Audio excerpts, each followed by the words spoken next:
জীবনে এমন একটা দিন পার করতে হবে আসলে কখনোই চিন্তাও করিনি। কেন বলতেছি, সম্পূর্ণ ভিডিওটা দেখলে অবশ্যই বুঝতে পারবেন। আসলে মানুষের ভাগ্যে কখন কী থাকে আল্লাহ তাআলা ছাড়া একমাত্র আমরা কেউ বলতে পারবো না। আপনি এখনই দেখবেন একদম সব কিছু ঠিকঠাক আছে, হুট করে দেখবেন একদম সব কিছু এমনভাবে পরিবর্তন হয়ে যাবে যেটা আপনি আশাই করেননি।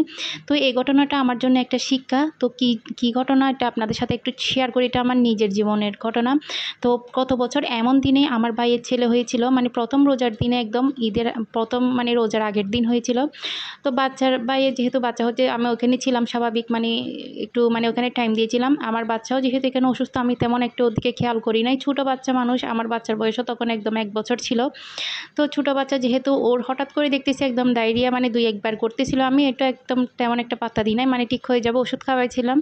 তো দেখতেছি না, বাচ্চা রাত হতে হতে হঠাৎ করে ভাইয়ের ছেলে এদিকে মেডিকেল থেকে নিয়ে আসছে, মানে ক্লিনিক থেকে নিয়ে আসছে।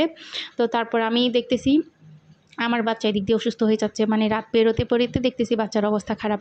রাত প্রায় তখন 9টা বাজতেছে, আমি বাচ্চাকে নিয়ে চলে গেছি, মানে আমাদের একটা নিকটস্থ মানে একদম হাসপাতালে চলে গেছি। ওখানে বলতেছে না, মানে বাচ্চা, মানে এখনও ওরা বলতেছে আরও বেশি করতে হবে। তখন অলরেডি মানে 15 থেকে ও 16 বার করে ফেলছে, মানে ডায়রিয়া, মানে যেটাকে ওইটা মানে করে ফেলার পরে তো ডাক্তার যেটাকে বলতেছি, আসলে নিজের অনেক কিছু মানে নিজের বুদ্ধি দিয়েই মানে কাজটা করতে হয়। তো আমাকে ডাক্তার বলতেছিল, মানে এটা অনেক বড় একটা ভালো একটা ক্লিনিক আমাদের এলাকার মধ্যে। ওই ক্লিনিকে নেওয়ার পর উনি বলতেছে না, আসলে তখন ডাক্তার ছিল না বিধায় আমাকে কথাটা বলছে, আমি বুঝতে পারি নাই। তো আমি কি করছি, ওনারা বলতেছে না, বাচ্চাকে আরও মানে রাখতে পারবেন, সমস্যা নাই, মানে আরও একটু দেখেন, বলতেছে আরও অবস্থা খারাপ হলে তারপর নিয়ে আসেন। মানে আমাকে ওনারা কন্ডিশন বলতেছে, বাচ্চার কন্ডিশন এরকম এরকম হবে, তখন মেডিকেল আনবেন, এখন আনার দরকার নেই, বাচ্চাকে খাবার খাওয়ানোর চেষ্টা করেন। তো আসলে ওর অবস্থা এমন হয়ে গেছে, তখন ও খাবার মুখেও নিতে পারতেছে না। তো এখন কী করবো আমি নিজেও বুঝতেছি না। তো আমি বাড়িতে চলে আসি। বাড়িতে চলে আসার পরে মানে আবার তো আমার হাজব্যান্ডকে কল দিই, হাজব্যান্ড তখন বিজি ছিল। তারপরে আমার ভাই আসছিল, আমার ভাই দেখে বলতেছে ওর কি কন্ডিশন ভালো না, ওকে মেডিকেল নিয়ে যেতে।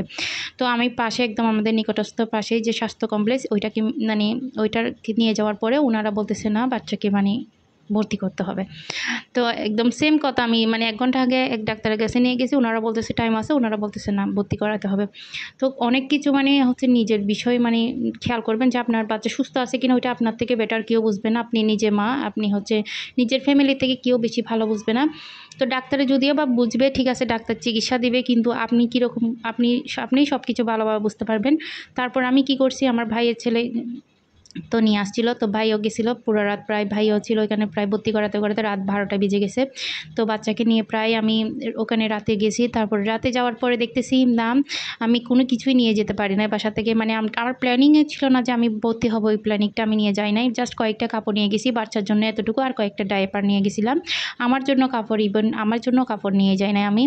তো তারপর আমার থেকে ওই একদিনের জায়গায় আমি মনে করছিলাম জাস্ট চলে আসতে পারবো, দেখতেছি আমি একদম পুরোপুরি সম্পূর্ণ আমার 5টা দিন ওখানে থাকতে হয়েছে, বাচ্চা সুস্থ না হওয়া পর্যন্ত। আর ওই জায়গায় আমি এই বাটিটা নিয়েছিলাম, যে লাল কালারের বাটি যেটা দেখতেছেন।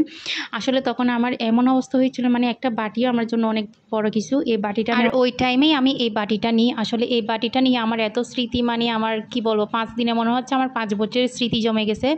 তো ওইটাই একটু আপনাদের সাথে শেয়ার করলাম। আসলে মানে কখন যে মানুষের ভাগ্যে কী থাকে কেউ জানে না। মানে এই বাটিটা তখন আমার একমাত্র সম্বল ছিল খাবারের জন্য। তা ঘরের মধ্যে কত ভালো ভালো জিনিস ছিল, আসলে এই বাটিটাই মানে আমার সব কিছু স্মৃতি মনে করিয়ে দেয়। অনেক কিছু আছে দেখবেন জীবনে, খুব ছোট কিন্তু অনেক কিছু মনে করিয়ে। এটা কথা, যাদের হচ্ছে আমার বাচ্চার মতো যাদের ডায়রিয়ার সমস্যা হবে, তারা অবশ্যই হচ্ছে ঘরের মধ্যে বসে না থেকে মেডিকেল অবশ্যই নিয়ে যাবেন, আপনারা ভালো ট্রিটমেন্ট নিয়ে আসবেন।